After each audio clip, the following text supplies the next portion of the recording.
এমপিভুক্ত বেসরকারি শিক্ষকদের ভাতা বৈষম্য নিরসনে অবিলম্বে প্রজ্ঞাপন চায় শিক্ষক সমাজ।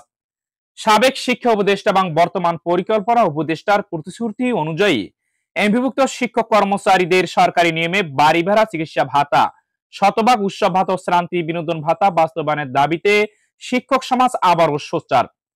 বর্তমানে একজন এমপিভুক্ত শিক্ষক জাপান 500 টাকা চিকিৎসা ভাতা, 1000 টাকা বাড়ি ভাড়া এবং মূল বেতনের 50% উৎসব ভাতা, তা অত্যন্ত অসম্মানজনক ও বঞ্চনার। অথচ একই যোগ্যতা সরকারি শিক্ষকরা পাচ্ছেন বাড়ি ভাড়া বাবদ 45 ভাগ মূল বেতনের, চিকিৎসা বাবদ 1500 টাকা এবং তার বেশি এবং শতভাগ উৎসব ভাতা।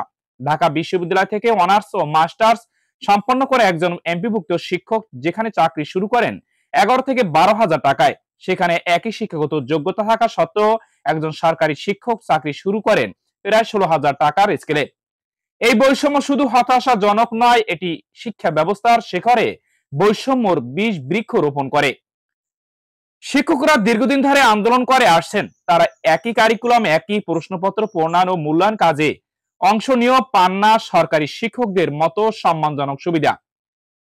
শিক্ষক সমাজ বলছে, স্বাধীনতার 54 বছরের শিক্ষকদের জীবন মানে কোনো দৃশ্যমান পরিবর্তন আসেনি। অন্তর্বর্তীকালীন সরকারের কাছে শিক্ষক সমাজের দাবি অবিলম্বে বাড়ি ভাড়া 45%, শতভাগ উৎসব ভাতা, সরকারি হার অনুযায়ী চিকিৎসা ভাতা, ঘোষিত শ্রান্তি বিনোদন ভাতা প্রজ্ঞাপন আকারে কার্যকর করতে হবে।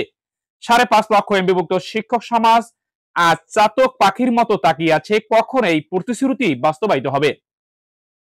তারা আর বৈষম্য নিয়ে শ্রেণীকক্ষে ফিরতে চায় না, তারা তাদের ন্যায্য অধিকার চান। তাদের বক্তব্য, দেশ গড়তে হলে শিক্ষকদের মান উন্নয়ন করতে হবে। যে জাতি শিক্ষককে সম্মান দিতে জানে না, সে জাতি কখনো মাথা উঁচু করে দাঁড়াতে পারে না। অবিলম্বে এই ঘোষণা বাস্তবায়ন না হলে শিক্ষক সমাজ আরো বৃহত্তর কর্মসূচিতে যেতে বাধ্য হবে বলে হুঁশিয়ারি দিয়েছে বিভিন্ন শিক্ষক সংগঠন। এমপিভুক্ত শিক্ষকদের জীবনমান উন্নয়নে অবিলম্বে প্রজ্ঞাপন জারি করুক সরকার, এটাই এখন সময়ের দাবি।